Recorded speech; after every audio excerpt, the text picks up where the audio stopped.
नमस्कार दोस्तों। जम्मू कश्मीर में डीडीसी के चुनाव चल रहे हैं। कई दौर का मतदान हो चुका है। लंबी लंबी लाइनें लग रही हैं। तमाम तरह की थ्रेट के बावजूद लोगों का घरों से निकल करके आना, बड़ी संख्या में मतदान करना, ऐसा लगता है कि सीमा पार जो साजिश रचने वाले बैठे हुए हैं उनको ये पच नहीं रहा है और वो इन चुनाव को डिस्टर्ब करने के लिए, क्योंकि चुनाव होते हैं और अगर डीडीसी के मेंबर चुने जाते हैं, जिला परिषदें अपना काम शुरू करती हैं, तो जाहिर है जम्मू कश्मीर में जो एक बहुत बड़ा प्रोपेगेंडा राष्ट्रीय अंतर्राष्ट्रीय लेवल पर फैलाया जाता है, उसकी हवा निकलती है और जम्मू कश्मीर में लोकतंत्र मजबूत होता है और इनका जो प्रोपेगेंडा है वो खत्म होता है। तो इनकी हर संभव कोशिश है कि सीमा पार से आतंकवादियों की घुसपैठ कराई जाए और यहाँ किसी भी तरीके से डिस्टरबेंस कराई जाए। हमने आपने देखा है कि पिछले दिनों कई मुठभेड़ें हुई हैं। नगरोटा में तो 4 पाकिस्तानी आतंकवादियों को गोला बारूद के साथ, हथियारों के साथ उड़ा दिया गया था। आज सूचना मिल रही है कि पीर पंजाल इलाके में एक मुठभेड़ हुई है जिसमें 2 पाकिस्तानी आतंकवादी मारे गए हैं और एक कश्मीरी मिलिटेंट को जिंदा गिरफ्तार कर लिया गया है। पीर पंजाल में 16 साल बाद इस तरह की मुठभेड़ की खबर आ रही है। 16 साल से उस इलाके में कोई घुसपैठ भी नहीं हुई थी, उस रूट को भी इन लोगों ने नहीं अपनाया था। क्या वजह है? और इस मुठभेड़ पर भी सीमा पार जो रणनीति बदल रही है उसको लेकर के भी आइए चलते हैं जाने माने रक्षा विशेषज्ञ पूर्व मेजर जनरल A.K. सिवाच साहब के पास चलते हैं। उन्हीं से समझते हैं कि ये पूरा मसला एक्चुअल में क्या है। और आप जानते हैं कि सिवाच साहब का बहुत लंबा अनुभव है काउंटर टेररिज्म का भी। वो तो इसकी बाकायदा ट्रेनिंग लेकर के आए थे अमेरिका से। वो घाटी में भी तैनात रहे हैं, पूर्वी लद्दाख में भी, पूर्वोत्तर में भी तैनात रहे हैं, टेरिटोरियल आर्मी के पूर्व चीफ हैं, युद्ध सेवा मेडल से अलंकृत हैं। जनरल सिवाच, आपका बहुत स्वागत है। मेहरबानी। सिवाच साहब, ये जो पीर पंजाल में मुठभेड़ हुई है, 2 पाकिस्तानी आतंकवादियों को ढेर किया गया है, एक मिलिटेंट को गिरफ्तार किया गया है जिसको जम्मू कश्मीर का ही बताया जा रहा है। पीर पंजाल में 16 साल बाद मुठभेड़, इसका मतलब पाकिस्तानी जो हैंडलर हैं उन्होंने फिर से इस रूट को आजमाने की कोशिश की है। वजह क्या है?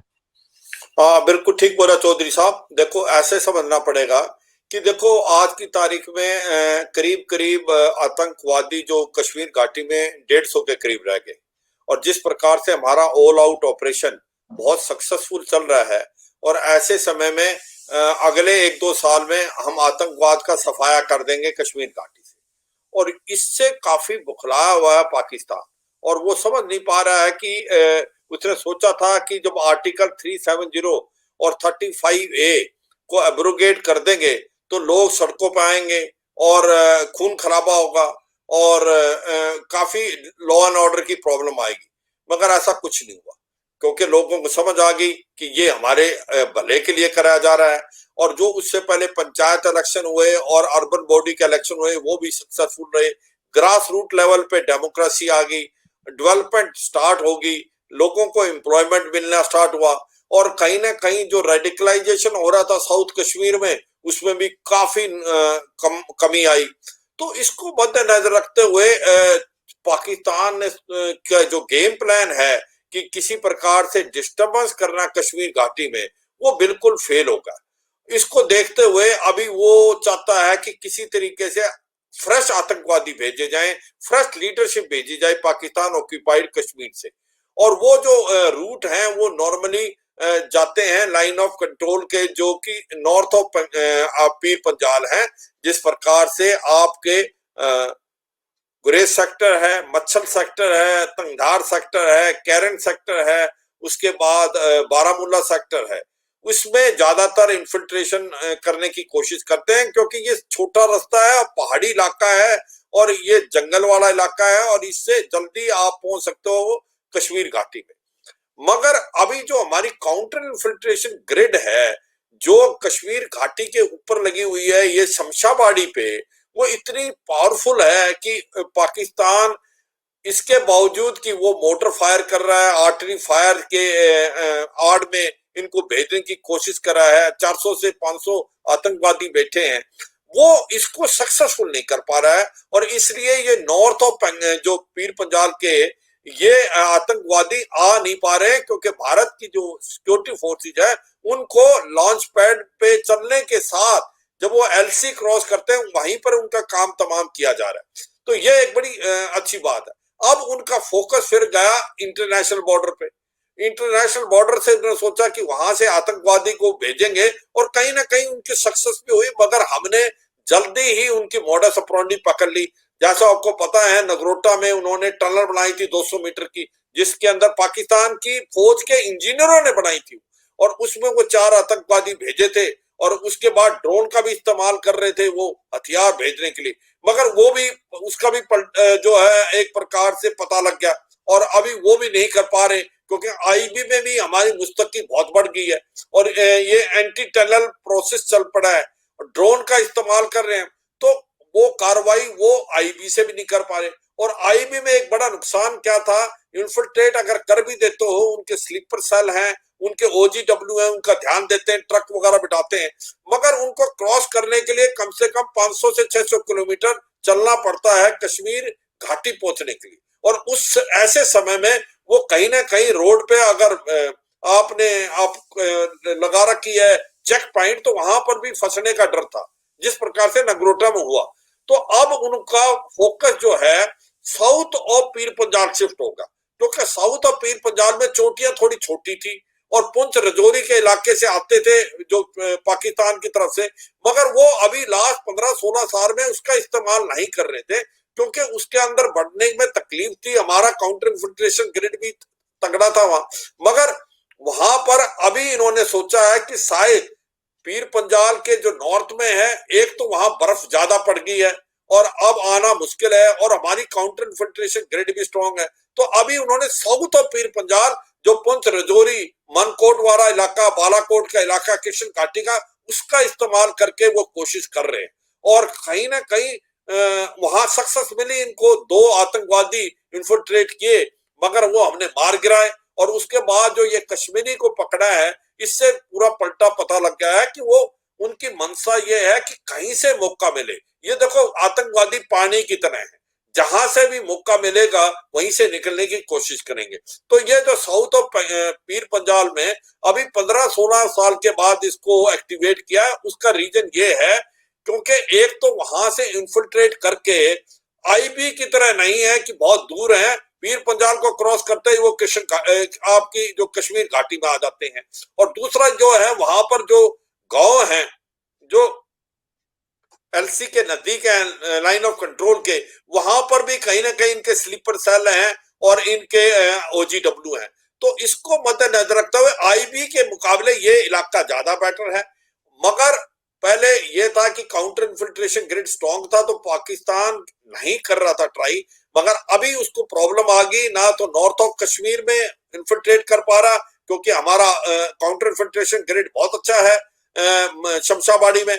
इसी प्रकार से आईबी में भी अभी चौकन्ने हो गए हैं बहुत ज्यादा। तो ये साउथ ऑफ पीर पंजाल की कोशिश कर रहा है, मगर ये कोशिश को सक्सेस नहीं होने देंगे, क्योंकि हमारा जो काउंटर इन्फिल्ट्रेशन ग्रिड वहां भी तगड़ा है, और जिस प्रकार से हमने इसको पकड़ लिया है, तो ये पूरा पलटा बदल गया है। और ये पूरा अभी जो भांडा फूट जाएगा कि कौन कौन से ओजीडब्ल्यू, कौन कौन से स्लीपर सेल है, उन पे ध्यान दिया जाएगा। तो ओवरऑल स्ट्रेटेजी यही है कि कहीं से भी मौका मिले ट्राई करें। और ये पीर पंजाल का जो साउथ है में अभी पाकिस्तान ने कोई 15-16 साल के बाद कोशिश की है। जनरल साहब, हमारी रणनीति में थोड़ा सा बदलाव देखने को मिल रहा है। पहले तो ये होता था कि अगर आतंकवादी सरेंडर नहीं कर रहे हैं तो उनको मार गिराया जाता था। अभी देखने में ये मिल रहा है कि जो पाकिस्तानी आतंकवादी हैं उनको तो मारा जा रहा है, पर जो कश्मीर के लड़के हैं जो रास्ता भटक गए हैं, गुमराह हो गए हैं या आत्मसमर्पण के लिए तैयार हैं, हथियार डालने के लिए तैयार हैं, उनको जिंदा गिरफ्तार किया जा रहा है। इसके दो फायदे मुझे लगते हैं, ये तो आप बताएंगे क्योंकि विशेषज्ञ हैं। एक तो ये कि जो यहाँ पर इनके मददगार हैं उनकी जानकारी प्राप्त करना, दूसरे वहाँ हैंडलर कौन है जो ये साजिशें रच रहे हैं उसके बारे में जानकारी हासिल करना, इनको वहाँ ट्रेनिंग किस जगह पर मिली है, कौन ट्रेनिंग देने वाले थे और कितने आतंकवादी वहाँ हैं, इसकी जानकारी मिल जाती है। और सबसे बड़ी बात यह है कि यहाँ जो प्रोपेगेंडा होता था कश्मीरी मिलिटेंट के मारे जाने के बाद, क्योंकि उनकी लाशें अंतिम संस्कार के लिए दफनाए जाने के लिए उनके घरों में पहुंचती थी, तो उस गांव के आसपास और आस पड़ोस के 10-12 गांव वो सब इकट्ठा होकर के एक अजीबो गरीब सा प्रदर्शन करते थे, एक शक्ति प्रदर्शन करते थे। तो इन सब से बचने के लिए क्या हमारी सेना ने, हमारे भारतीय सत्ता प्रतिष्ठान ने अपनी नीति में, रणनीति में आमूलचूल बदलाव किए हैं?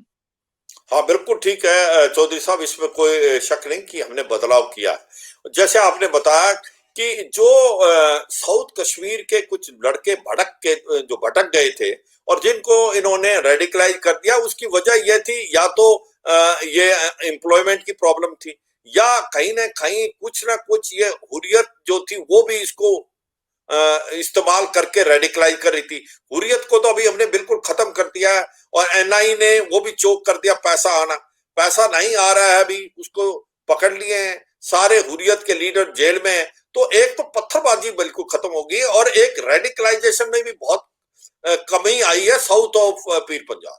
और ये भी बात है, जब भी कोई ऑपरेशन होता है तो आतंकवादी जो लोकल बॉयज हैं जो मिसलीड हैं, मिसगाइड हैं, वो भारतीय थे और उनको पूरा मौका दिया जाता है कि वो सरेंडर करें और उनकी जो आइडेंटिटी को भी हम सीक्रेट रखते हैं, सो दैट वो दोबारा जब आए ओवरग्राउंड तो उसको कोई तकलीफ ना हो, और उसको यकीन दिलाते हैं जो हमारी सिक्योरिटी फोर्सेज है उसको दोबारा सोसाइटी के अंदर एक यूजफुल मेंबर बनाया जाए। और इसमें बहुत सक्सेसफुल हुई है और इससे लोग बहुत खुश हैं।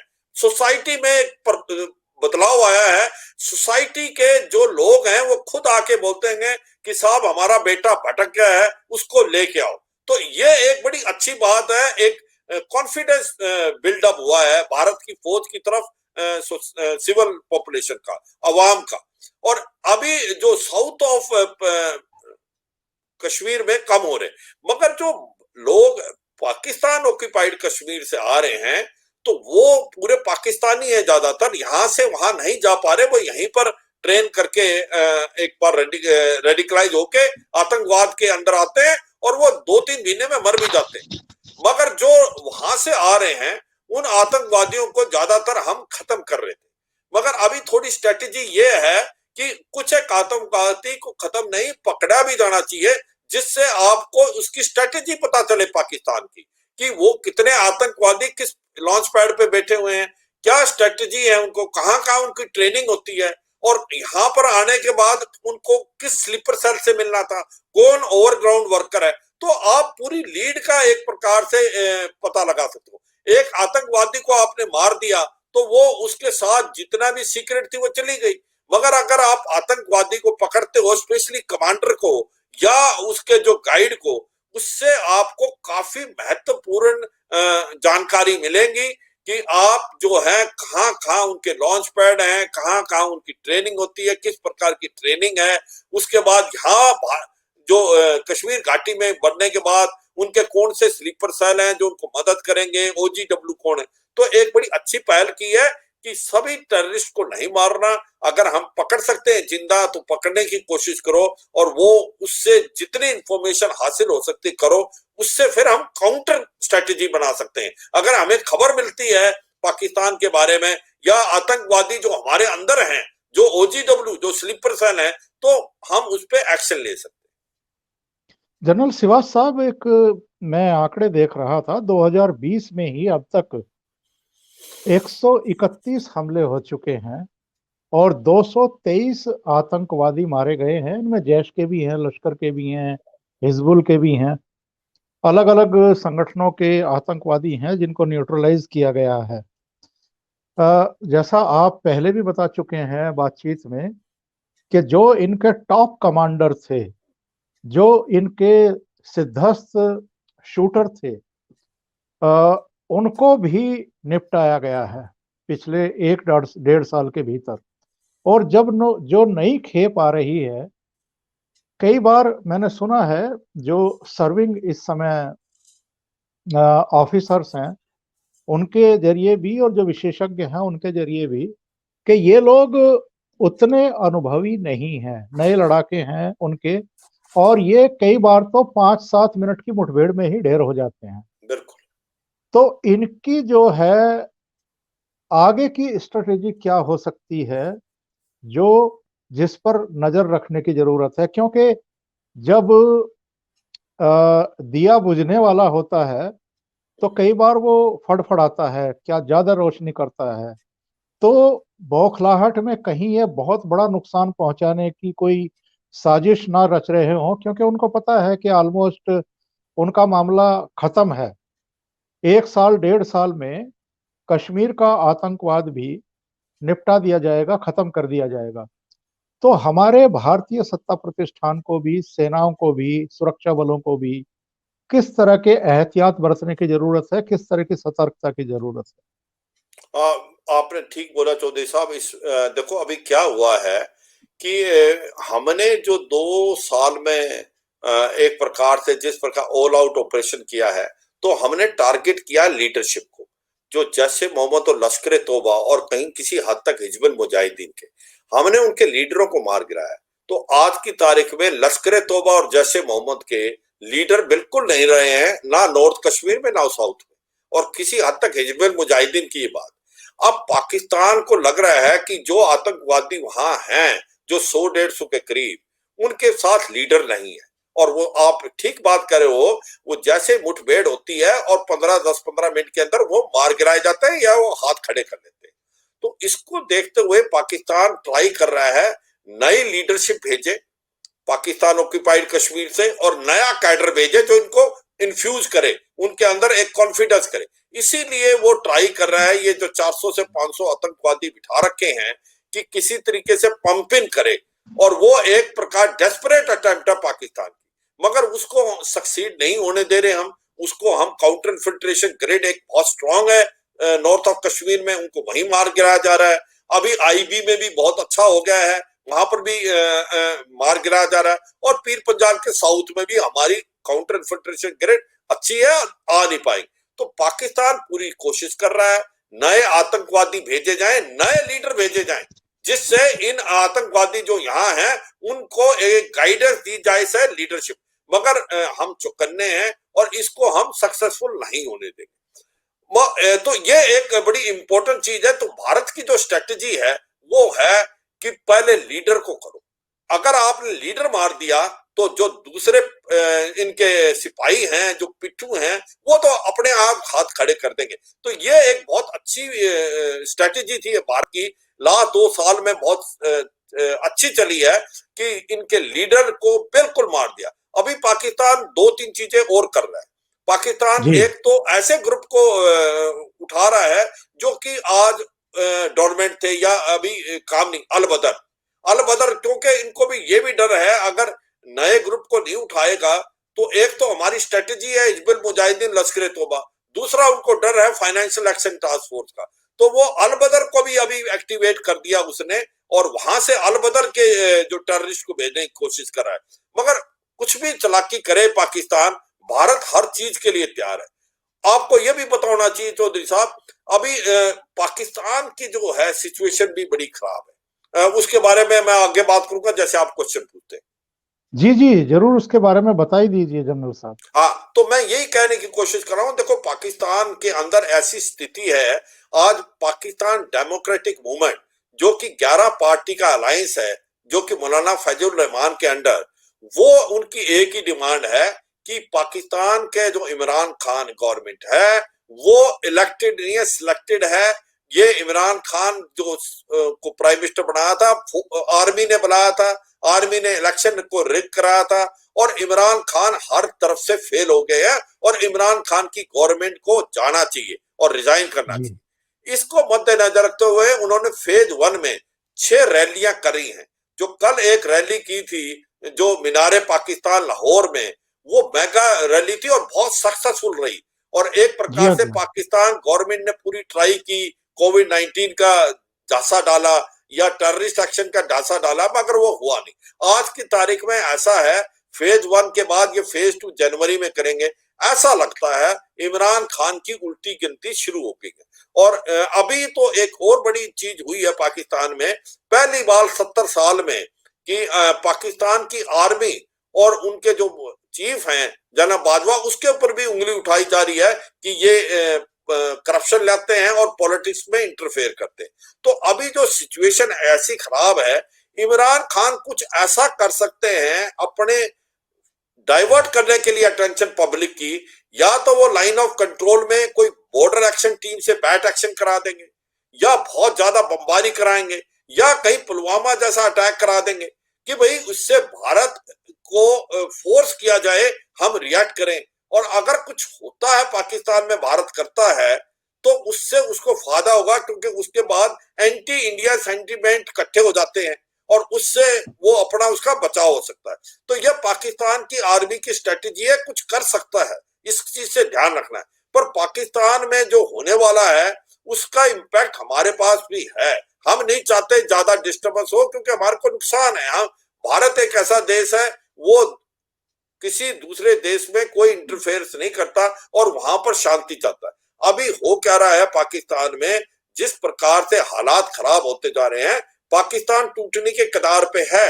115 बिलियन डॉलर का उसको अभी डेट है। अभी जो 2 बिलियन डॉलर सऊदी अरेबिया ने दिया था वो भी वापस मांग लिया। वो 1.5 बिलियन डॉलर अब वो चीन से लेके दे रहे। आज पाकिस्तान अकेला पड़ गया। इमरान खान की गवर्नमेंट इसमें भी फेल होगी। 70 साल के बाद उन्होंने मुस्लिम वर्ल्ड के दोस्तों को घुमा दिया। यूएई, सऊदी अरेबिया भारत की तरफ झुकाव है, वो वापस मांग रहे हैं जो पैसा दिया था उन्होंने। तो ऐसी हालात में फाइनेंशियल एक्शन टास्क फोर्स उसको ग्रे से ब्लैक लिस्ट के कतार में है फरवरी में। ऊपर से पाकिस्तान डेमोक्रेटिक मूवमेंट की जो रैली चलनी वो सक्सेसफुल है।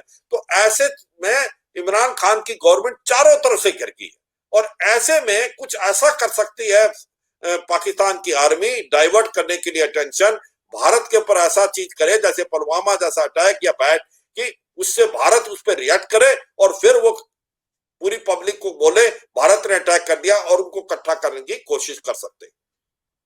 जी, मैं कल लाहौर वाली रैली सुन रहा था, उसमें मरियम का भी भाषण मैंने सुना और बिलावल का भी। लेकिन फजलुर रहमान ने एक ऐलान किया है कि जनवरी या फरवरी में लाहौर से इस्लामाबाद का मार्च जो है वो हम शुरू करेंगे। उसके लिए पब्लिक तैयार रहे, और जितने भी अपोजिशन के मेंबर ऑफ पार्लियामेंट हैं वो सामूहिक रूप से इस्तीफे देंगे।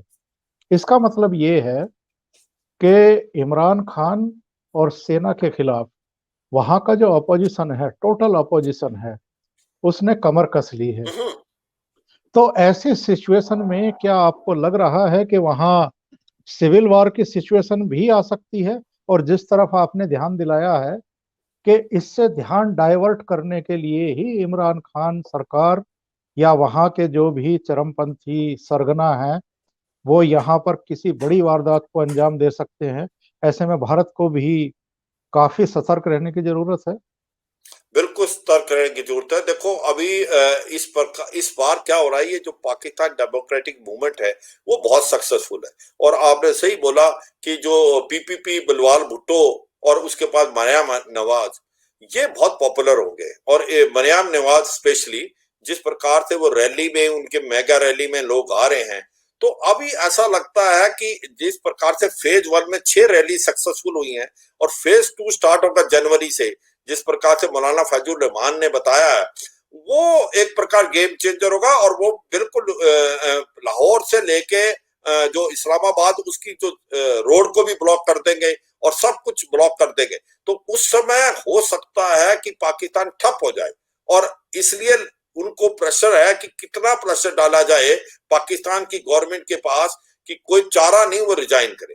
अब सब कुछ डिपेंड होता है दो बातों पे। एक तो होता है पाकिस्तान की आर्मी, जनरल बाजवा क्या एक्शन लेते हैं, क्या वो इमरान खान की गवर्नमेंट को बचाना चाहेंगे या उनको लग रहा है कि इमरान खान की गवर्नमेंट अभी अनपॉपुलर हो गई है और मेरे सीट भी प्रॉब्लम है क्योंकि लोग मेरे ऊपर भी क्वेश्चन उठा रहे हैं, पाकिस्तान आर्मी पे पहली बार उंगली उठी है, हो सकता है वो ना इंटरफेयर करें और इमरान खान की गवर्नमेंट को जाने दें। मगर जब ऐसी सिचुएशन, जब एक प्रकार से वहां पर कंफ्यूजन है और अनसर्टेनिटी है, ऐसे मौके में वो कुछ भी कर सकता है भारत के विरुद्ध, तो उसका हमें चौकन्ना रहना चाहिए। और साथ में ये भी नहीं भूलना चाहिए लद्दाख के अंदर हमारा मुठभेड़ चीन से हो रही है और चीन एक ऐसा देश है वो बचाने के लिए कुछ भी कर सकता है। उसने अभी क्या किया है, आपके गिलगित बाल्टिस्तान में 2 डिवीजन डाल दी है अपनी, और स्कार्दू का एयरफील्ड भी पाकिस्तान से ले लिया है। तो वो भी कुछ ना कुछ पाकिस्तान को उकसा सकता है भारत को कुछ करने के लिए, और वो उनका साथ है। अभी उन्होंने एक एक्सरसाइज की है